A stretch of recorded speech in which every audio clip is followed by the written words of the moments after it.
This is St. Louis on the Air from St. Louis Public Radio. I'm Elaine Cha. About 15 years ago, Jason Cerrano was working for the Pattonville Fire Protection District in St. Louis County when he conceptualized a way to make it easier for firefighters to put out fires. He wanted to automate how a fire truck pumps water and allow pump operators to also pay attention to other critical firefighting tasks. Today, this technology is being used in more than 120 fire departments across the country, and in a moment, we'll learn about its use in Freeburg, Illinois. But first, the inventor of that technology, Jason Cerrano, is here with us in studio. Jason is a native of Quincy, Illinois, a graduate of Missouri S&T in Rolla.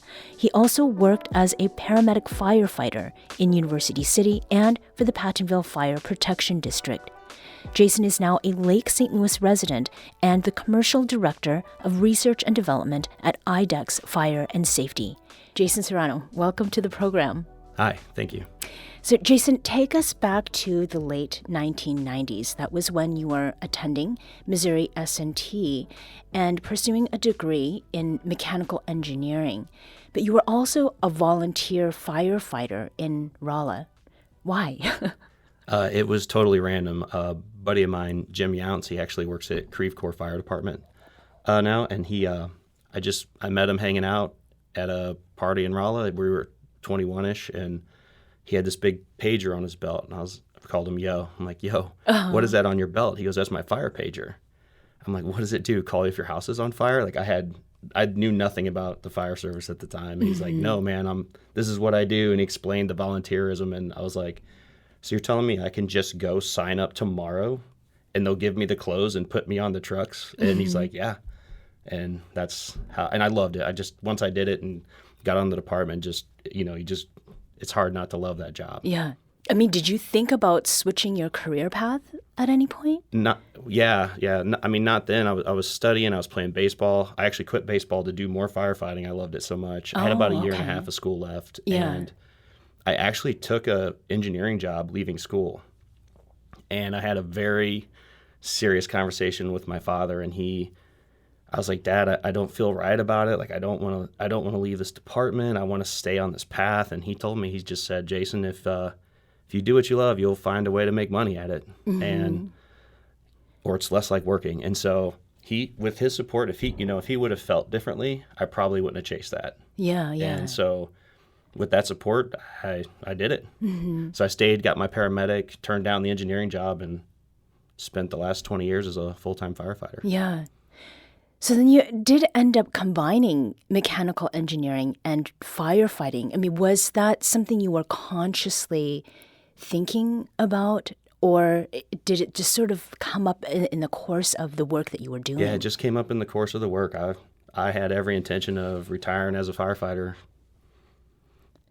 And was there kind of a moment or a specific situation when this idea about automating water flow, when that hit you? Yeah, there was a very specific moment. So, tell us about it. We were on kind of a regular type of house fire, and I was pumping the fire truck that day. It's not a great hero story. It was just a little bit of smoke rolling out the eaves, and they weren't asking for water very quickly. And I just spent a lot of time running circles around the truck. So if you can imagine yourself on the street side at the pump panel, the fire truck's huge. You can't see the house if it's on the passenger side. Mm-hmm. So you feel real isolated from your crew. You can only listen to the radio. Yeah. So you spend a lot of time trying to get in a position where you can check on things and see things or do stuff. And it was probably my fourth trip around the truck. I was like, man, there's got to be a better way. Right. So initially I wanted to get a pump panel on both sides. The only way to do that was to digitize it. Mm-hmm. And once I kind of got to that point, I realized, like, hey, you can now automate it now that it's all connected. So that was the specific moment that started. Yeah. Mm-hmm. And before we move from that particular situation, you're also wearing a lot of gear. So running around is not merely taking like a few sprints. How much weight are you carrying? It depends. As a pump operator, you get a little bit of choice in clothes. If you're a firefighter, you can be depending on your gear, you can be anywhere from 40 to 80 pounds of gear that you're wearing. So I think that's some important context to sort of think about insofar as efficiency is concerned. Now, we'll get to the story, your entrepreneurial story, a little bit later on. But Jason, in the simplest terms, talking with people who are not familiar with the equipment, what does the technology that you invented, the SAM control system, what does it do? So it's actually pretty easy to explain. If you can imagine when you see a fire truck driving by, you're going to see lots of handles and gauges and levers and knobs. Everything's analog. The truck has no control of itself. So a human has to make every decision, control all the pressures, read all the gauges, remember all the steps. All I did was automate that. So you go from all of that equipment to just one finger swipe. So basically, a pump operator will spend cumulatively minutes looking at a panel during a fire, and a lot of time coming back to check on things. This makes it so simple that it boils the process down to just a few seconds. Turn your water on, pick a source, walk away. And turning it on, what does this control system look like? Are there any little levers or knobs? It's touch screen. Okay. So, and this is a big part. I have a lot of conversations with firefighters today. I challenge them, look at your fire panel, okay? What does it tell you? And all you see is that big mess of gauges. But if you think about your phone, you can take a look at your cell phone, and within a half a second, you're like, I've got some mail, I've got to farm my Farmville crops, I've got some text messages, I missed 2 calls. You may not have all the details, but it's a huge difference between that digital interface and what you see with mechanical levers and valves. I'd like to introduce another voice into this conversation, and that is the voice of St. Louis on the Air executive producer, Alex Hoyer. Now, last week, Alex, you took a trip to Freeburg, Illinois, the fire department, which is in the Metro East, to see how this SAM control system that Jason has just described, how it is being used. Alex, of all the places in our listening area that you could have gone to for this and that Jason has actually lived in, why is it that you went to Freeburg? Yeah, hi, Elaine. There are a couple of reasons. There are a couple of journalism reasons, and then there's a personal reason. I'll get to the journalism reasons first. Okay. But you mentioned in your introduction that this SAM control system is being used in more than 120 fire departments around the country, and a lot of that is concentrated in this area. So Rolla, O'Fallon, Missouri, Maryland Heights, Fenton, and then a few places in Illinois, Cahokia Heights, Marissa, Mascoutah, Glen Carbon, Freeburg, you just mentioned. And so the question was why Freeburg? And the journalism reason is that I wanted to go to a rural fire department because I think rural firefighters deal with challenges that big cities don't. And frankly, we have a lot of coverage of our bigger populated areas. And so I wanted to get out of the studio and go to a rural area. And then the personal reason is that I live in the Metro East. And so I was able to leave the studio early one day, go to Freeburg, and then it was about a 20-minute drive home. Quick sip there. Alex, before looking into this, did you know much about firefighting, and particularly how trucks get their water? Well, I know how to dial 911. Okay. But I didn't really know that much about water flow or pumping or anything like that. I think key to me to understanding this was having the fire personnel there tell me how a fire truck gets its water. So when a fire truck pulls up to a scene, they will use water that is on the truck. There can be 1,000 gallons there. There can be tankers that follow. So there's that source of water on the truck. And then if they're in a more populated area with fire hydrants, they can tap into the fire hydrant. But the thing I didn't really know a lot about was what they call drafting, which is particularly important in rural areas where they might have to take water out of a pool or a lake or a river, some other source. Mm-hmm. And so I didn't know particularly about that drafting piece of it. Yeah. Who is it that you talked to in Freeburg, Alex? Yeah, so I met Chief Hans Mueller. He's the chief of the Freeburg Fire Protection District. And just as a matter of orientation, Freeburg is a town of about 4,500 people in St. Clair County. It's just southeast of Belleville. If people have been to Eckert's, where they've picked apples or pumpkins, it's like a 7 or 8 minute drive from there. So Chief Mueller is the only career person at the fire department. It's a volunteer fire department. There are 34 other volunteers there. And he's been there for 25 years. He started as a volunteer when he was a senior in high school, and then he eventually became the chief in 2021. And so I asked him about this SAM control system. It's on both of their trucks. And I asked him what it allows them to do that they might not have been able to do before. And he said that they would still be able to do everything, like fight the fires and all that stuff, but that the SAM control system makes it more efficient, kind of what Jason has been talking about. And he started by telling me that when they put the truck into pump mode, that it will automatically open a tank valve and put water from the tank into the pump. The engineer gets to the panel here. All he has to do is say, I want that line, and he swipes up. At that point, it takes the motor from the truck, goes to the pump, and starts spinning that pump and builds up the pressure that's already programmed in the system. And then he can kind of take his eyes a little bit off the truck here and look at his crew. You know, is the firefighter, the captain, do they need help getting that hose stretched to the building? Is there another department, apparatus or whatever coming in to hook up to a hydrant? He can kind of focus a little bit of his time on that instead of sitting here watching every little gauge on the truck. So it just automates what we already had. Once we do get water, one of the really neat things is that, let's say we're in town here where we have hydrants, it takes that water. Once I even just hook the hose up to this and it sees pressure coming in on these intakes, it automatically opens that valve, says, oh, I see water. I'm going to take that water, I'm going to send it to the guys that are on the hose line, and then I'm also going to fill that tank back up as a reserve. And those are all things that we did for years, as long as I've been in the fire service, but it just automated it. So in that stressful situation, it takes all the guesswork out. It does it kind of for you in the background without you thinking of it, and gives you the opportunity to look at the next task that you need to accomplish. Again, that's Chief Hans Mueller of the Freeburg Fire Department. Jason, what do you think of what Chief Mueller just said?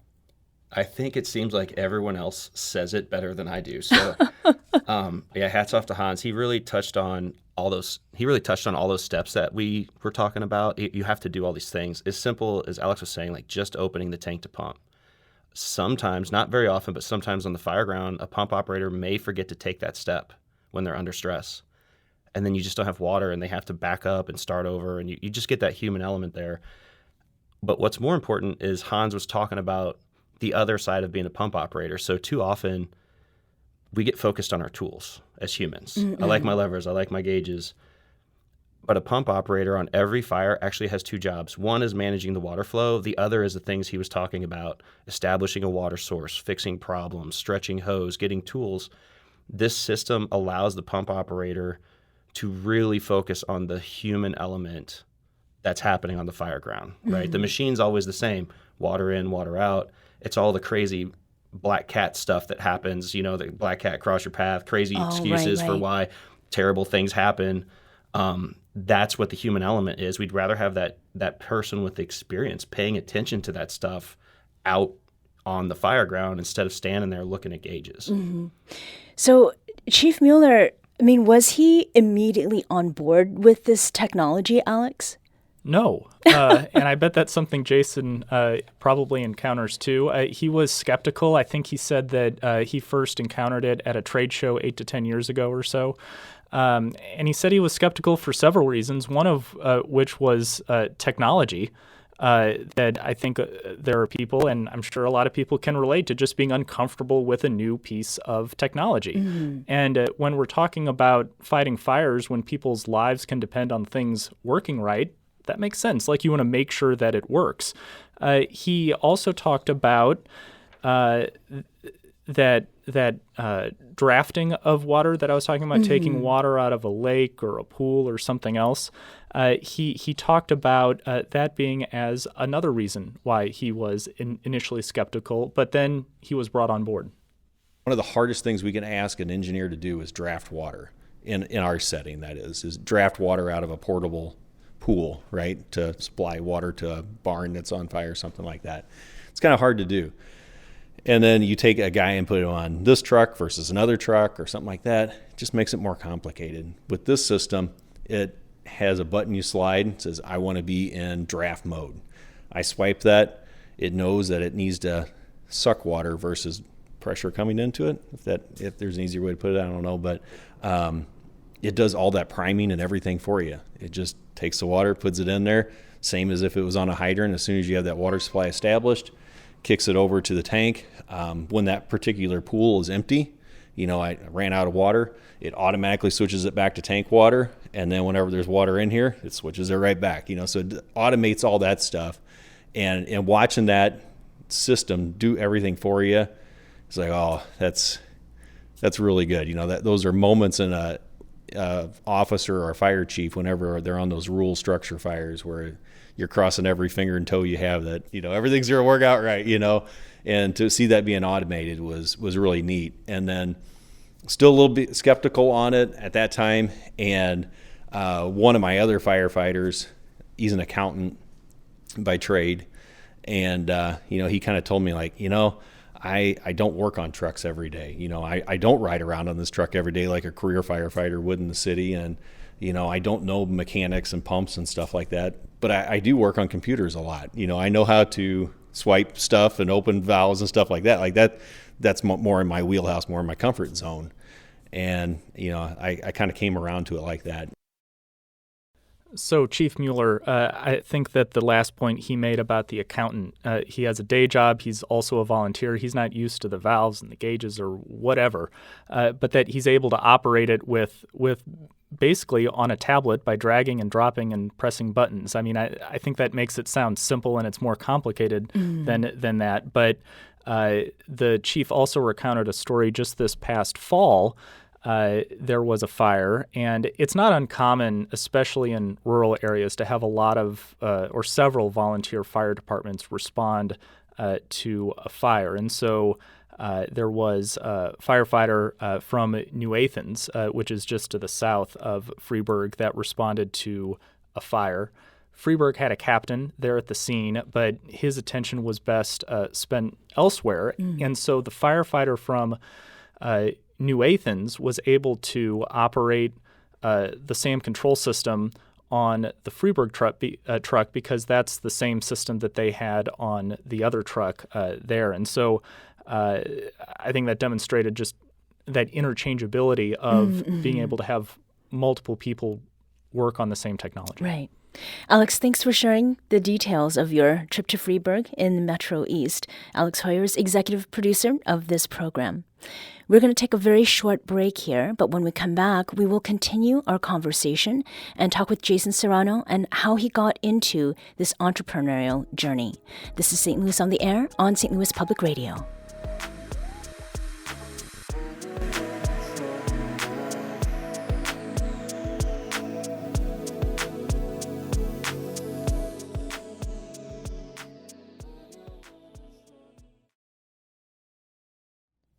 Welcome back.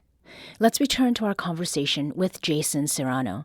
Jason is a Quincy, Illinois native who's lived and worked all over Missouri, in Rolla, in New City, and for the Pattonville Fire Protection District, and now in Lake St. Louis.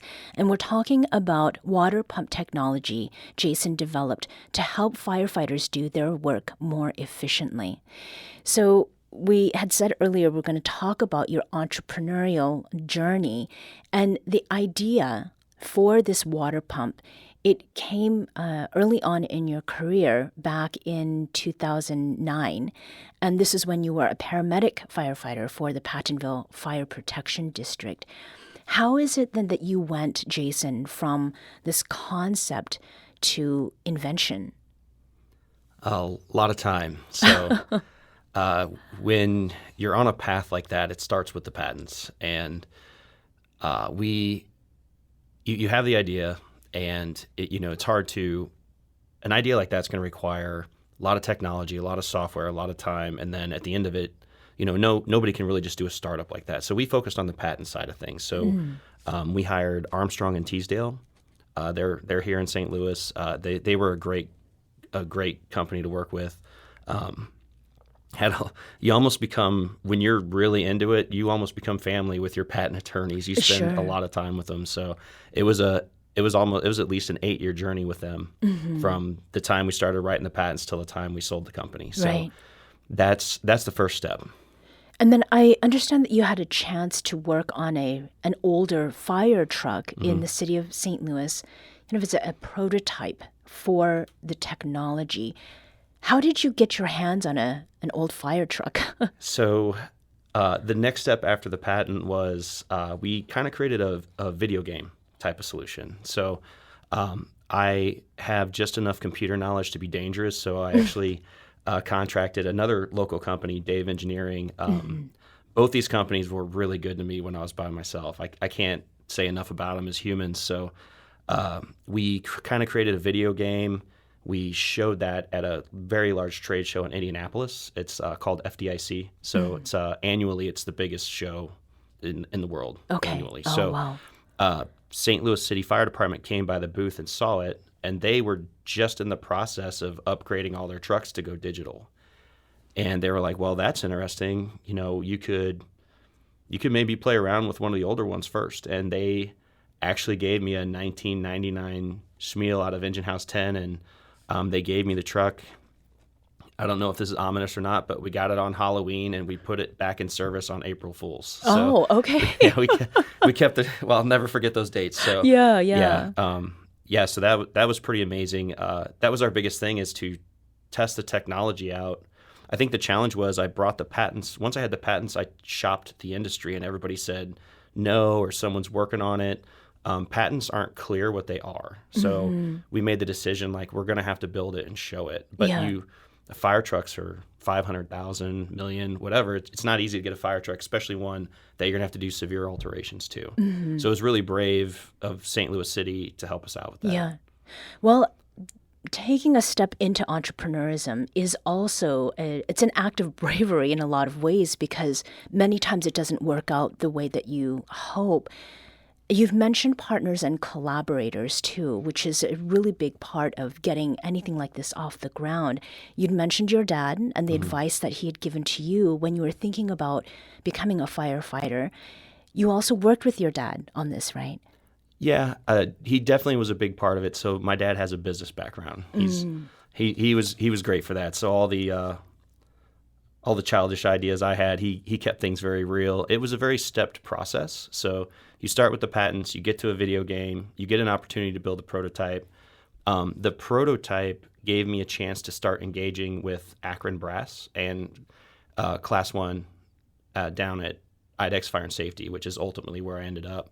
So that company, too, they gave us a lot of free product and a lot of engineering support to integrate with all of their components to build the first one. So that started to build that relationship between the two. And that, again, like, it's a very progressive process. You can't just go from patent to money. Like, you have to step into the risk, if you follow what I'm saying. So you take a risk, you get a win, you take a little bit bigger risk, and you can kind of hear how that grew. You sold your business, Jason, to IDEX Fire and Safety, which is where you work now. You made that sale in 2019. Were they an immediate yes to the idea, or was there a little bit of massaging and more promotion that you needed to do in order to get that to happen? When we brought I joke with them, the president of the company at the time and one of the vice presidents were Sean and Bill, and they were really awesome to work with. At the beginning, there was a lot of skepticism as far as they had a lot of questions about the patents. Like, hey, like, if we're going to purchase you, we have to be responsible about it. So we have to play the opposition. So we went through a lot of that. Like that, I would say that was a lot of their skepticism. During the build process, it was when we showed up at the show with the first working prototype. and they saw it work, and you could tell. I mean, it integrates every component, almost every component that they make. It was it was definitely a great match. Mm-hmm. So we mentioned earlier that the SAM, capital SAM, that this control system is being used in more than 120 fire departments around the country, with the biggest concentration sort of being here in the St. Louis area. Jason, there are thousands and thousands of fire departments across the country. What are the next steps in terms of the business? So it took a little bit. I think the first challenge for us was to get the system to be really reliable and our ability to ship. So we don't actually build the trucks, we build the components for the trucks. So our first mountain was we need to be able to build something and ship it to an OEM and allow them to build it effectively, and then it needs to hit the street reliably. So we've done a pretty good job with that.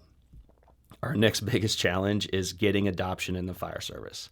As Alex kind of alluded to, like nobody likes change and things like that. So in the fire service, it is world renowned for its resistance to change. And now there are some good reasons for that. When you work in a stressful environment, it's like sports, right? Like you train the smaller things. So if you play soccer, you work on little dribble drills. Right. So when you're playing the game, you're not thinking about dribbling, you're thinking about where you need to pass to. And the fire service is the same concept.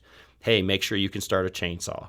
Make sure you know where all the tools are. Make sure you know how to pull this hose. Because when you get there on a stressful situation, you need to be thinking about those other things. So when you do muscle memory, if you change something, it doesn't suit the fire service. Yeah.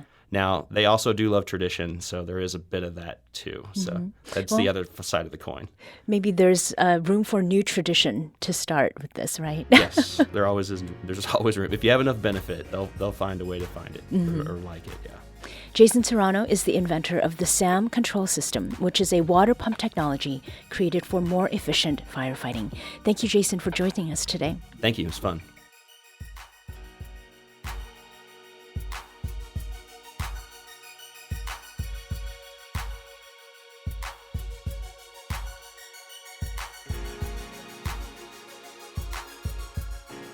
Today's episode was produced by our executive producer, Alex Hoyer.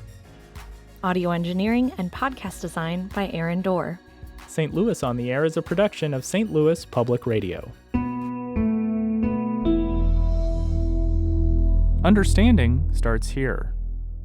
Do you find yourself regularly listening to episodes of St. Louis on the Air? Suggest us to a friend you think might enjoy our conversations. And leave us a review and rating on Apple Podcasts on the App Store. It's the simplest way to help people discover our show. Thanks. St. Louis Public Radio is a member-supported service of the University of Missouri St. Louis.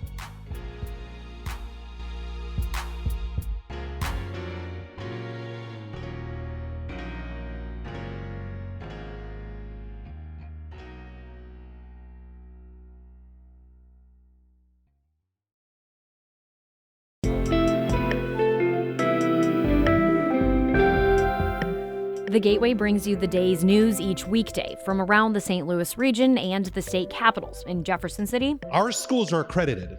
We don't need this bill. And Springfield. How many more years must pass before lawmakers see time is of the essence? I'm Abby Larico. Join me each weekday for The Gateway on the STLPR app or wherever you get podcasts.